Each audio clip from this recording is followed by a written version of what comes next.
జర్నలిస్టులపై దాడులు, అక్రమ అరెస్టులను BRS working president KTR తీవ్రంగా ఖండించారు. అక్రమంగా అరెస్ట్ అయి చెంచల్గూడ జైల్లో ఉన్న జర్నలిస్టులు రేవంతి, తన్వీలను కేటీఆర్ పరామర్శించి ధైర్యం చెప్పారు. ప్రభుత్వానికి వ్యతిరేకంగా మాట్లాడితే నిజాలను ప్రజలకు చెబితే జైళ్లకు పంపుతామని బెదిరిస్తే భయపడమని కేటీఆర్ స్పష్టం చేశారు.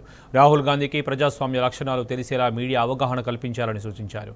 మహిళా జర్నలిస్టులపై దాడులను ఖండించారు బీఆర్ఎస్ ఎమ్మెల్యేలు సబితా ఇంద్రారెడ్డి, సునీత లక్ష్మారెడ్డి. మీరు కొత్త తరహా విధానాలు పరిచయం చేస్తా ఉన్నారు. మీరే చెప్పారు 6 గ్యారంటీలతో పాటు 7వ గ్యారంటీ ప్రజాస్వామ్యం, ఇది ప్రజాపాలన, ఎవరైనా మాట్లాడొచ్చు, ఎవరైనా నిరసన చెప్పొచ్చు అని పెద్ద మాటలు చెప్పిందే రేవంత్ రెడ్డి గారు.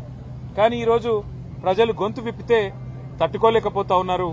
కనీసం వాళ్ళ ఆవేదనని అర్థం చేసుకునే ప్రయత్నం కూడా చేసుకోలేకపోతా ఉన్నారు.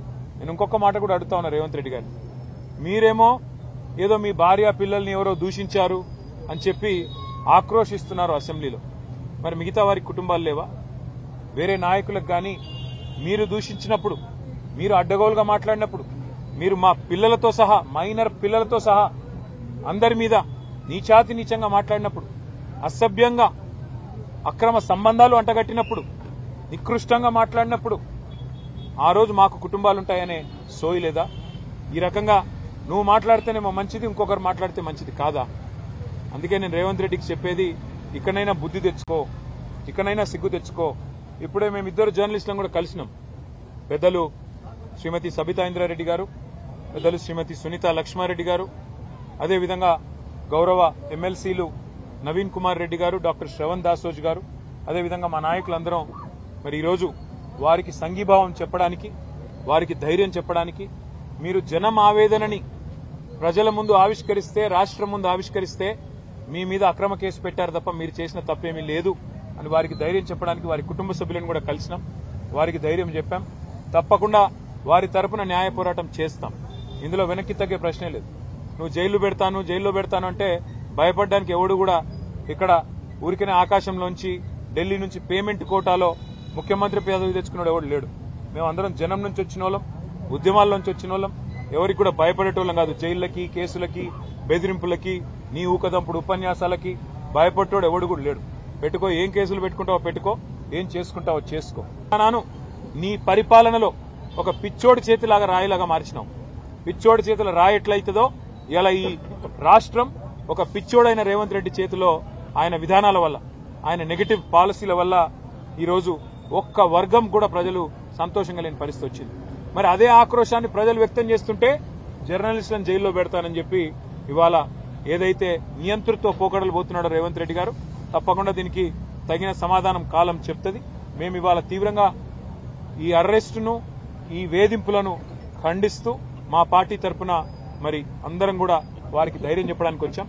ఈ రోజు గుర్తుపెట్టుకోండి, మళ్ళీ జర్నలిస్ట్ సోదరులకు నేను చెప్తా ఉన్నా, ఈ రోజు ఒక ఇద్దరికి జరిగింది, రేవతి గారికి, తన్వి యాదవ్ గారికి.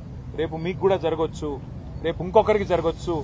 వాళ్ళకి జరిగిందిలే, మనకేమి అని నిర్లిప్తంగా ఉంటే, ఉదాసీనంగా ఉంటే రేపు మీ మీద కూడా పడతారు, మిమ్మల్ని కూడా లోపల పెడతారు. కాబట్టి దయచేసి ప్రజాస్వామిక స్ఫూర్తిని కాపాడే విధంగా, రాహుల్ గాంధీకి, ఆయన పార్టీకి ప్రజాస్వామ్య లక్షణాల్ని మళ్ళీ గుర్తు చేసే విధంగా దయచేసి మీడియా కూడా గొంతు విప్పాలని చెప్పి కూడా మేము మిమ్మల్ని కోరుతూ. ఏం తప్పు చేశారు వాళ్ళు? ప్రజల ఆక్రోశాన్ని, ప్రజల ఆవేదనని మీరు వినడానికి సిద్ధంగా లేరు కాబట్టి వాళ్ళ వేదిక నుండి వినిపించున్నారు. వాళ్ళు చేసిన తప్పేంటి? వాళ్ళు మాట్లాడింది మాత్రమే టెలికాస్ట్ చేస్తున్నారు. నిజంగా నిజమైన లీడర్ అయితే, ఈ రాష్ట్ర ముఖ్యమంత్రి గారు నిజంగా ప్రజల పక్షాన్ని ఆలోచించినట్టుంటే మీడియాలలో వస్తున్న వార్తలని బేరీజ్ వేసుకుని ప్రక్షాళన చేసుకుంటూ దాన్ని సెట్ చేసుకుంటూ పోవాలా. కానీ ఏ వార్త నెగిటివ్ వచ్చినా కూడా ముందు మీకు శిక్ష ఉంటుంది జర్నలిస్టులకు అనే లెవెల్లో, ఏదైతే ఈరోజు ఇందిరమ్మ పాలన అంటే ఇలాగే ఉంటుంది అనే లెవెల్లో ఈ రాష్ట్రంలో ప్రభుత్వాన్ని నడిపిస్తున్నారు రేవంత్ రెడ్డి గారు. ఇప్పటికైనా వీరిని ఖండిస్తూ భవిష్యత్తులో ఇలా జరగకుండా కనీసం ప్రజల ఆవేదన వినిపించే జర్నలిస్టుల వేదిక ఏదైతే ఉందో ఆ ఆవేదన వినిపించే ప్రయత్నం చేస్తుందో అది కూడా వినడానికి సిద్ధంగా లేరని స్పష్టంగా అర్థమవుతుంది. మొన్న మరి అదే విధంగా సరిత గారిని, విజయారెడ్డిని ఏ విధంగా తరిమి కొట్టి వాళ్ళపైన కేసు పెట్టడం జరిగిందో, ఈ రోజు మరి తన్వి గారు అదే విధంగా రేవతి గారు చేసిన పాపం ఏంటి?